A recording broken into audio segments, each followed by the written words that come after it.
Bismillahirrahmanirrahim. Alhamdulillahi rabbil alamin. Wa afdhalus salati wa atammut taslim ala sayyidina Muhammadin wa ala alihi wa sahbihi ajma'in. Subhanaka la ilma lana illa wa 'allamtana innaka antal alimul hakim. Rabbi shrah li sadri wa yassir li amri wahlul 'uqdatam min lisani yafqahu qawli. Amin amin ya rabbal alamin. Pada malam Rebu, malam 11 Ramadan tahun 1326 Hijriah di Masjid Riyadh setelah sholat tarawih, beliau mengatakan, siapa yang mencari Tuhannya, yang mengharap Tuhannya, dan betul-betul dia mengharap, tidak mundur sedikit pun, dan mengharap apa, dan tidak mengharap kecuali apa yang ada sama Allah, dia tidak akan pernah rugi. Nah, maka kalau kalian sudah dibilang tidak akan pernah rugi, carilah Tuhanmu, menujulah kepada Allah Subhanahu wa Ta'ala dengan benar-benar, artinya betul-betul menuju kepada Allah, jangan sampai mundur, ya. Dan jangan kalian mengharap kecuali yang ada sama Allah, karena semua ada di dunia ini semua milik Allah. Jadi kalau kamu mencari dunia kepada mengharap dunia kepada yang tidak memiliki, rugi. Nah, sama kita misalnya mengharap sama barangnya kepada mengharap mobil anak misalnya, waduh mobilnya Habib kok bagus ya, anak kepingin mobilnya Habib, tapi mintanya sama Mas Rizal. Percuma. Percuma. Jadi kalau misalnya kalian mau minta mobil, ya mintanya sama saya, baru tidak akan rugi. Minimal kalau tidak dikasih, wis nanti lain kali kalau saya punya mobil lebih saya kasih, ya kan, minimal gitu. Itu sama, saya contoh sama manusia. Kalau sama Allah tidak akan pernah Allah nolak, seperti yang dikatakan oleh Habib Ali di sini. Maka kalau benar-benar sungguh-sungguh untuk menuju kepada Allah dan mengharap apa yang sama yang Allah miliki, ya, menuju kepada Allah Subhanahu wa Ta'ala, batuhasulun Rabbun Karim, kamu akan mendapati Allah itu sangat mengasihi. Tidak pernah, Allah tidak pernah menolak doanya seorang yang berdoa, dan tidak pernah menolak permintaan orang yang meminta. Tapi kalau misalnya kita meminta, tapi perlu diketahui ya, ada kaidah, kita meminta, nah, kemudian Allah mengabulkan. Ya, kita meminta, Allah mengabulkan, tapi Allah mengabulkannya sesuai apa yang diinginkan oleh Allah, bukan apa yang diinginkan kita. Bisa jadi Allah mengabulkan dengan yang bukan keinginan kita, kan, tapi itu lebih baik bagi kita. Nah, jadi jangan salah paham. Kalau kita berdoa, misalnya minta rumah, ya, minta rumah, terus tidak dikasih rumah sama Allah Subhanahu wa Ta'ala, sampai 2 tahun doa setahun-tahun permintaannya tidak dituruti sama Allah, bukan tidak dikabulkan, tidak dituruti. Beda mengabulkan dan menuruti, ya. Ya. Sama anak kita minta permen, tahu batu, tak kasih permen, jangan kasih permen, tak kasih yang lain aja, roti yang lebih sehat. Kalau permen kamu batuk, mending pakai roti, kamu kenyang. Nah, itu ibaratnya seperti itu. Nah, orang dalam setahun 2 tahun tidak pernah berdoa, setahun 2 tahun berdoa, kok tidak dituruti sama Allah, itu maknanya bukan tidak dikabulkan, tapi Allah mengabulkan sesuatu yang kadang-kadang kita nggak sadar. Contoh, kita minta sesuatu, ya Allah, minta uang, ya Allah, 100 juta aja, ya Allah, agak-agak. Jangan banyak-banyak, 100 juta saja saya minta. Tapi selama 2 tahun tidak pernah dapat duit 100 juta. Tapi doanya sama Allah SWT itu dilupakan yang lain. Contohnya apa? Dilupakan seperti sehat walafiat, selama setahun tidak sakit-sakit. Dikasih anak-anak yang nurut, kan kadang-kadang gitu. Jadi jangan kita fokus dengan apa yang di otak kita kepingin ini, enggak. Ya, jangan. Tapi sesuai yang dikabulkan oleh Allah. Bisa jadi Allah itu menuruti kita, bisa jadi Allah memberikan yang lebih. Kenapa? Kadang kita mikirnya itu tidak tahu apa yang terjadi setelahnya. Manusia itu seperti manusia sekarang seperti anak kecil. Ya, apa anak kecil? Minta permen, nggak tahu akibatnya itu buruk. Ya, kadang-kadang minta, siapa tahu nanti dapat 100 juta malah gak sembahyang. Nah, kan? Nah, sama Allah tidak dikasih. Tapi Allah dilupakan yang lain, sehat walafiat, sehingga ibadahnya dikasih taufik, dikasih hidayat, maka doanya itu dilupakan yang lain sama Allah. Dan yang lebih menakjubkan lagi, kadang di dunia tidak dituruti Allah SWT, disimpan buat akhirat. Tahu wong iki akeh donga tapi amale gak akeh. Ya, mungkin gitu. Ada orang rajin doa terus tapi ibadahnya malas-malesan. Ya, kadang-kadang sholatnya kurang dan lain sebagainya. Nah, sama Allah SWT langsung kayak gini, akhirnya dirupakno di akhirat. Nanti moro-moro, makanya di sebagian riwayat disebutkan ketika orang di akhirat dilihat, waduh, dikasih sama Allah, loh, pahalamu. Ya Allah, saya tidak pernah melakukan ibadah yang banyak sehingga saya berhak untuk mendapatkan pahala seperti ini. Kata Allah SWT, ini doamu yang saya simpan selama kamu hidup. Kata orang itu, ya Allah, kalau tahu pahalanya begini, mending doa saya jangan ada yang terima semuanya. Ada yang seperti itu. Jadi kaidahnya kalau kita berdoa, maka Allah pasti akan mengabulkan, pasti, tidak pernah menolak. Tapi Allah mengabulkannya sesuai dengan keinginan Allah, bukan sesuai dengan keinginan kita. Lah kalau kita berdoa minta kemudian Allah mengabulkan, menurutinya, artinya keinginan Allah sesuai dengan keinginan kita, keinginan kita sesuai dengan keinginan Allah, pas barengan dengan keinginan Allah Subhanahu wa taala, ya. Maka Allah tidak pernah menolak. Kemudian semua permintaan itu sangat mudah bagi Allah SWT. Jangankan Allah memberi kamu minta, ya Allah, minta uang 1 juta aja ya Allah buat bayar utang misal. Jangankan kasih kamu 1 juta, nyiptakan alam semesta aja bisa kok. Nyiptakan manusia dari Nabi Adam sampai yaumul qiyamah Allah bisa. Masa tidak bisa ngasih inti 1 juta? Nah, gitu kan semua. Semuanya mudah. Tinggal kita apa? Sahih niyatak ya insan fi rabbak. Perbaiki niatmu, ya, untuk menuju kepada Allah Subhanahu wa taala. Perbaiki niatmu bagaimana menghadap kepada Allah Subhanahu wa taala, ya. Dan kalau kamu untuk menuju kepada Allah, menujulah dengan hatimu.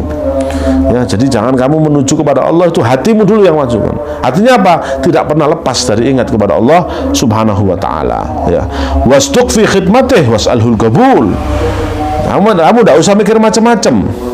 Ya, hanya kamu berusaha sekuat tenaga benar-benar berkhidmat kepada Allah Subhanahu wa taala.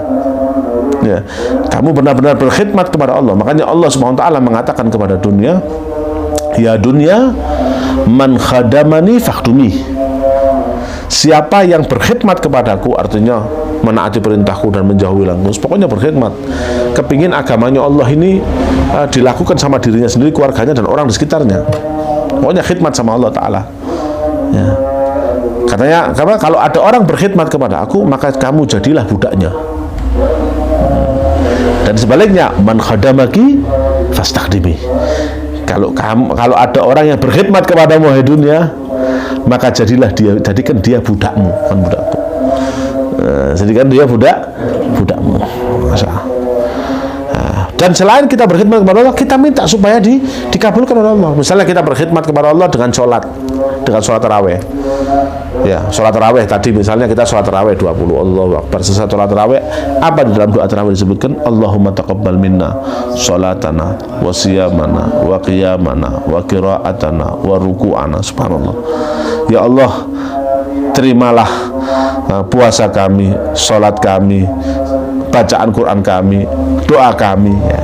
Jadi kita ini selain beramal, ya, mintalah untuk supaya diterima oleh Allah Subhanahu wa taala, ya. Maka karena Allah Subhanahu wa taala itu apa? Dan Allah Subhanahu wa taala, ya, sangat meluaskan nikmatnya kepada kita, membanjiri kepada kita. Maka kalau kita lihat bahwasanya manusia ini tenggelam dalam kenikmatannya Allah Subhanahu wa taala. Ya, siapa yang berani mengatakan, kata Habib Ali, siapa yang berani mengatakan saya tidak tenggelam dalam nikmat Allah? Siapa yang berani mengatakan? Ya, tidak ada. Maka ketahuilah hak-hakmu yang harus kamu tunaikan terhadap Tuhanmu, terhadap Allah Subhanahu wa taala. Yang mana Allah Subhanahu wa taala ini memperlakukan kita, ya, dengan sesuatu yang seharusnya kita nggak berhak. Bayangkan kita diberi kenikmatan selama hidup, pantas lah kita dalam keadaan selalu lalai, tidak layak. menurut kita ini sama Allah diberi sesuatu yang hakikatnya kita ini nggak layak. Makanya nggak ada orang itu kok diberi nikmat itu aku urip ini gara-gara nggak ada. Gara-gara kok yang ini nggak ada. Kamu kita berhak apa sih? Allah ngasih kita surga selama-lamanya, pada kita berapa umur kita? Tidak berhak kita mendapatkannya itu. Tapi itu Allah kita dapat karena apa? Karena Allah sayang sama kita, karena Allah rahmat kepada kita. Masya Allah. Habib Ali kalamnya Masya Allah. Dan laksanakan apa yang diwajibkan oleh Allah Subhanahu wa taala dari ibadah, ya. Karena Allah Subhanahu wa taala mewajibkan kepada kita ibadah-ibadah, dan tidak mewajibkan saja tapi memberi kita pahala dan menjanjikan kita pahala. Dan hati-hati, Allah Subhanahu wa taala juga menjanjikan kepada orang yang meninggalkannya sebuah azab, sebuah balasan. Ya, siapa yang mengerjakan apa yang difardukan oleh Allah Subhanahu wa taala, maka beruntunglah dia mendapatkan cahaya di dunia sampai di akhirat. Artinya cahaya apa? Gini, maksudnya cahaya itu begini ya. Ya. Cahaya itu maksudnya gini, kita ini kalau di rumah tiba-tiba petengan, insya Allah kebentuk-bentuk gitu. Nggak mau, mana yang mana, kadang nggak tahu. Ya, nggak dapat cahaya. Maka orang yang hidup di dunia tidak dapat cahaya dari Allah, seperti orang di dalam ruangan tidak ada, mau kemana-mana bingung. Kadang-kadang yang kalau tidak apal tempatnya bisa kebentur, ada tiang kebentur tiang, benjut. Ya, tapi kalau orang hidup di dunia mendapatkan cahaya dari Allah SWT, seperti orang yang hidup di ruangan yang terang, mau ngapa-ngapain enak. Oh, ini pintu, oh sini tempatnya, sini kanan, karena ada cahaya. Ada begitu juga orang kalau lihat orang kalau tidak ada cahayanya, mau kemana-mana ketabrak, sana ketabrak, sana ketabrak, sana ketabrak semua. Nah, hasilnya tidak karu-karuan hidupnya. Tapi orang punya cahaya, oh ini tahu mana ini benar, mana ini salah, ini gak pantas, ini pantas, ini disenangi Allah, ini nggak disenangi Allah, ini diridhai Allah, ini dimurkai Allah. Tahu, karena dapat cahaya dari Allah Subhanahu wa taala. Kita lihat, kata Ali, lihatlah kaum solihin itu kehidupan dunianya itu enak, ya, dan akhiratnya pun lebih enak. Ya. Man qassara fi syai' maftaradahu alaih syaqiya fid dunya wal akhirah. Siapa yang dia itu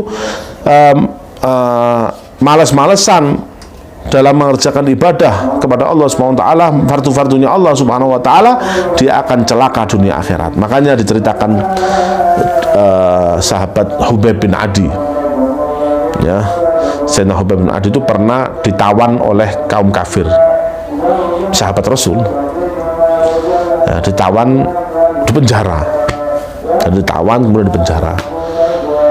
Ya, di penjara itu ya, tiba-tiba pembantunya orang yang memenjarakan itu ngincang.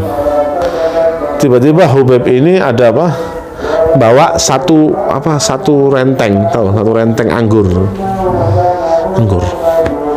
Kata yang periwayatnya, waduh, ini sak Mekah nggak ada anggur. Dia di dalam penjara kok bisa dapat anggur dari mana? Sampai begitu. Jadi apa? Dia walaupun di penjara kan makanannya dari bosnya, dari pembantunya. Kan dipenjarakan di rumahnya. Ya. Kan yang nganterin makanan siapa? Kan pembantunya. Pembantunya aja heran. Lu dapat dari mana anggur? Siapa yang masukkan anggur ke depan? Padahal ini penjara dalam rumah. Wah, di sak Mekah, satu Mekah, waktu itu kan di Mekah. Di Mekah tidak ada anggur sama sekali. Ini Sayyidina Hubayb sahabat Nabi. Artinya apa? Ya, Allah sama Nabi, Allah akan berikan. Ya, walaupun dia dalam keadaan terdesak, Allah SWT akan berikan apa yang dia mau. Nah, kerentek di hati belum kerentek sudah diberikan sama Allah SWT.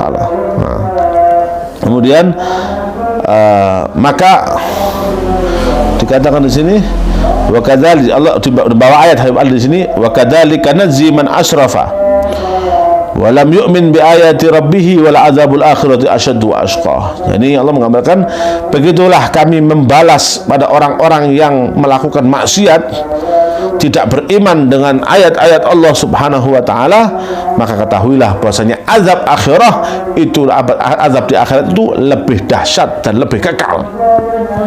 Nah, maka siap-siaplah untuk ke akhirat dan berbekallah. Nah, maka lihatlah, umur akhirat itu kekal, tidak ada habis-habisnya. Ya, adapun umur di dunia ini sementara. Makanya kata Habib Ali, tidak ada orang yang punya kekayaan itu kekayaannya kekal. Tidak ada orang punya fakir dia terus fakir. Ya, tidak ada orang itu kefakirannya kekal maksudnya.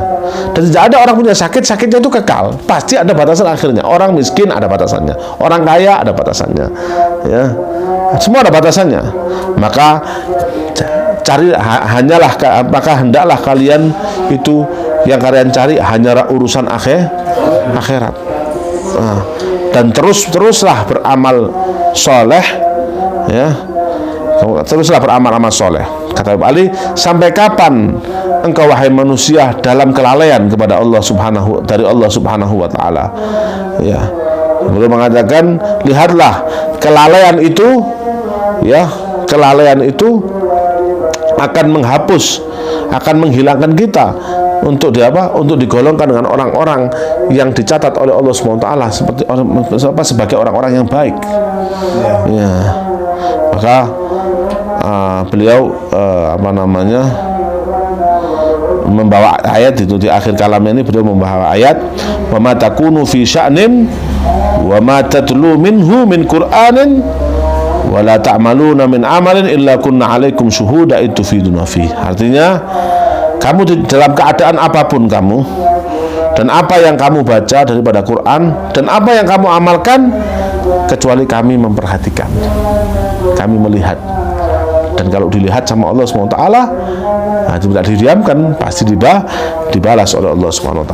Akhirnya Habib Ali penutup kalamnya ini, beliau berdoa yang sama-sama kita amin insyaallah. Allah yutub alaina alayya wa alaikum, Allahu yuqbil bi qulubina ilaih, jadidu taubata khallu nahnu natubu qulu tubna ila Allah min jami'il ma'asi wal dhunub kabiriha wa saghiriha. Allah yahfad hadhihi taubah li wa lakum. Nah, ini Habib Ali dalam kalamnya ini menyuruh kita sama-sama bertobat, ya. Mari kita sama-sama mengucapkan kata-kata tubna ila Allah. Ayo, tirukan saya. Tubna ilallah min jami'il ma'asi wadh-dhunub kabiriha wa saghiriha. Artinya kami bertobat, ya, kita di malam ini mari sama-sama kita bertobat. Kami bertobat ya Allah dari segala kemaksiatan dan segala dosa kecil maupun besar. Kemudian beliau berdoa, Allah yahfad hadhihi taubah li wa lakum wa yaj'alha taubatan nasuha la yaqibuha nakath. Allah yanzur ilaina binadharin khas wa yasrif anna wa an wadina jami'al adiyat wal baliyat wal ahad wal amrad. Allah yasrif anna wa an auladina wa an ahbabina wa an kutrina kulla syarri arhamar rahimin bi sirri asraril Fatihah.